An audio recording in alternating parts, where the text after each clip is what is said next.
Hey guys, Luke here. In today's podcast, we are talking about RSC officially coming to iOS and iMessage. This is a pretty big deal, and I can't wait to talk about it on today's podcast. We also have some free games on Steam that you can go and get today, one of which is a real classic, and I highly recommend you go and get it. We're talking about all the Black Friday offers happening today. And then there's also an announcement about a brand new SUV for Lucid Air. So if you are in the EV space or you're looking at, possibly a new SUV, this will be a really good one for you to have a look at. So let's jump in, guys. We're going to talk about RSC coming to iOS. I can't wait. Let's chat. Hey guys, well, it's a great day if you're an Android user. So I was blown away when I read this article this morning because apparently Apple says in 2024 that the iPhone will add support for RSC messaging, which is the standard used by most Android devices.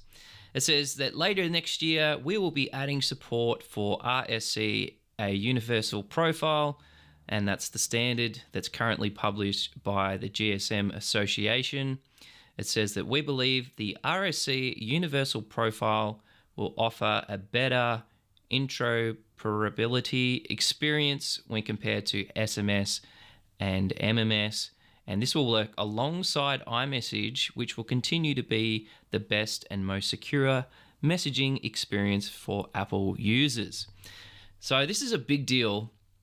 Well, it's actually a really big deal because for a long time, Apple has resisted pressure from major companies like Google and Samsung, and more recently from people like Carl Pei, who put out a video and said that, they've got this support for iMessage on nothing phones. It's a big deal because it means we're going to have a much better experience between Android and iPhone. So right now, if you are an Android user and you send a high-resolution photo or a video file to somebody on an iPhone, they receive that in a very low-quality format, and it's very, very frustrating. It also restricts you from being able to do things like reactions, or see when somebody's replying to a message, or see when they've read your message. So, yeah, basically RSC on Android to Android is very similar to iMessage because you get all those reactions, you can send high quality files, you can send large files, you can send high quality videos, and now probably from pressure really from the DMA, which is the Digital Marketers Act in the EU, they've come out and said that they're going to support it. So it's a really big deal. It's funny, I read some of the comments and Apple just said that they argued iMessage isn't popular enough in Europe for the rules to apply, and they're going to file an appeal. I don't get that. I mean, there would be millions of people that use iMessage in Europe. I know that other messaging apps like WhatsApp and Telegram and stuff like that are definitely popular in the EU and other parts of the world. Here in Australia, I would confidently say that majority of people use iMessage. WhatsApp is popular, but nowhere near as popular. I feel like with this move, it's a very smart move from Apple. It just makes sense. It's like, why not just, keep everybody happy? Like, why does there have to be this divide between Android and iMessage? It's just like, make it easy, and then people will stick to the platform they love. Like, for me, there's a lot of things I really, really love about Android. But the thing that kind of keeps me in the Apple world is the quality of the ecosystem. Like, I love using a Mac. I love AirPods Pro. There's lots of things that keep me here, but iMessage is just kind of one of those things. It's not the reason to keep me here. So it's a pretty big deal, and I don't know when we're going to see this. It doesn't say how long it's going to take. I have a feeling that Apple's probably had it in the pipeline and they've been thinking about it for a while. Yeah, it's just a huge sigh of relief for anyone that uses Android or is in the tech world. So yeah, super exciting. Let's move on, guys, because there's some cool stuff happening on Steam and a really great game that I recommend you go and grab right now. So, guys, if you head over to Steam right now and you check out the sale section of the app or the website, there's heaps of really good games that are available, some of them at half off for the Black Friday weekend. Personally, the one I would recommend you have a look at is the new Jedi Fallen Order. I played that game. It is really, really good, and it's literally like half off, so you can get it for like $49, maybe even cheaper depending on what region you're in. And then also Steam and Valve have released something really, really cool, and I found this on theverge.com. For the 25th anniversary of Half-Life, you can go and pick up the game completely free. And not only are you getting the full game, but there's actually a whole heap of additional updates that come with it. So it's crazy to believe this game came out 25 years ago. I actually remember going to the store to pick it up, which is insane. All you have to do is go to Steam, look up Half-Life, and you can get it completely free of charge. There's a video on YouTube. I'll leave it in the show notes, and you can grab it for free until the 20th of November. So definitely a classic game if you've never played it. Half-Life 2 is also really, really good.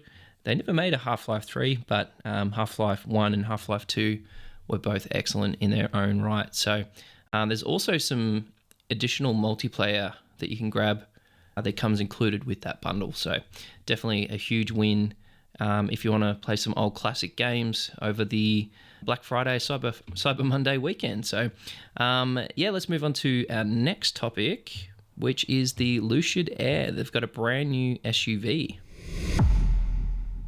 All right, guys. So if you're not familiar, Lucid is a fairly well-known EV brand. I would say it's not that popular here in Australia, but they have a brand new SUV coming out.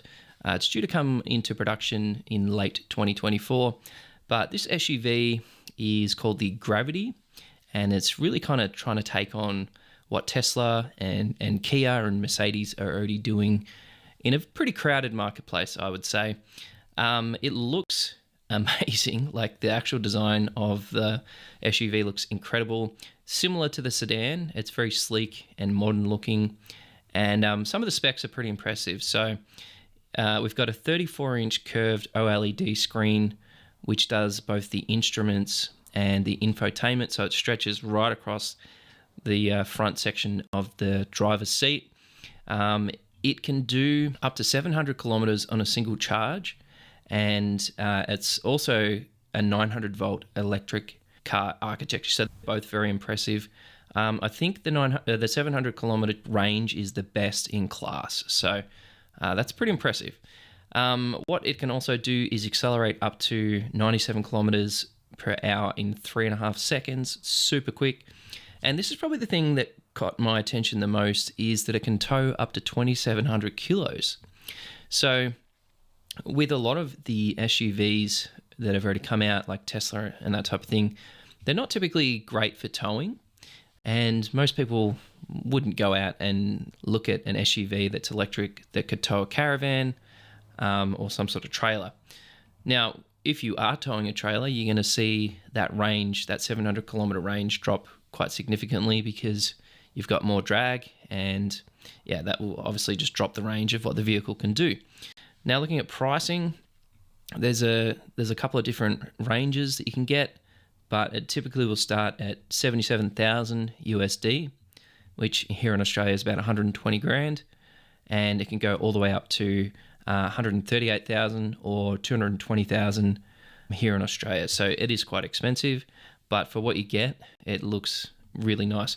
Personally, I kind of feel like it looks very similar to what Kia is doing, like design-wise.